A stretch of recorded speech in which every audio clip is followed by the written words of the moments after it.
আসসালামু আলাইকুম। যারা সাধারণত মেকানিক্যাল অথবা অটোমোবাইলে পড়াশোনা করেন তারা জেনে থাকবেন যে টার্বো চার্জারটা কী এবং কিভাবে ব্যবহার করে বা কিভাবে ব্যবহার হয়, কেন ব্যবহার করা হয়। এই কোশ্চেনগুলো খুবই গুরুত্বপূর্ণ কোশ্চেন।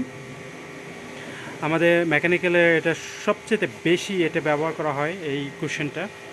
সংক্ষিপ্ত প্রশ্ন হিসেবে সবসময় ব্যবহার করা হয়ে থাকে এবং সবাই জানেন যে টার্বো চার্জারটি কী। অনেকে জানেন না, তো তাদের জন্য আমি এই ভিডিওটি তৈরি করছি। যে এই যে দেখেন, এই যে ভিতরে যেটা দেখেন এটা হচ্ছে টারবাইন।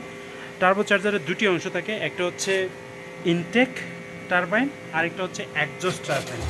ঠিক আছে, এটার ভিতরে তো এটা হচ্ছে এটা হলো একজস্ট ম্যানিফোল্ড। এই ম্যানিফোল্ডে যখন এই একজস্টের যে গ্যাসটা সেটা ভিতর থেকে যখন বাইরে আসে তখন এটাতে বের করে দেয়।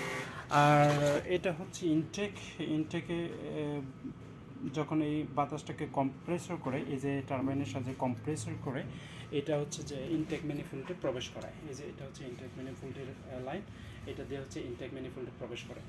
তো এই হলো এই যে টারবাইনের বিভিন্ন অংশ।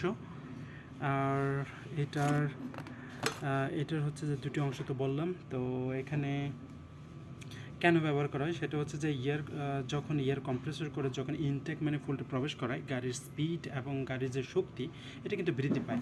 আর অপরদিকে যে গ্যাসটা যে একজস্ট ম্যানিফোল্ড থেকে বেরিয়ে আসে, একজস্ট ম্যানিফোল্ড থেকে যখন বেরিয়ে আসে তখন কিন্তু যে গতিতে বেরিয়ে আসে সেই গতিতে কিন্তু হচ্ছে যে ইঞ্জিন যতটুকু গতিতে বের করে দেয় সেই গতির তুলনায় আরও বেশি গতিতে কিন্তু একজস্ট গ্যাসটা বের করে দেয়, যার কারণে গাড়ির যে স্পিড সেটা কিন্তু স্পিড এবং শক্তি দুটি বৃদ্ধি পায় এবং গাড়ির পারফরমেন্সটা খুবই ভালো থাকে।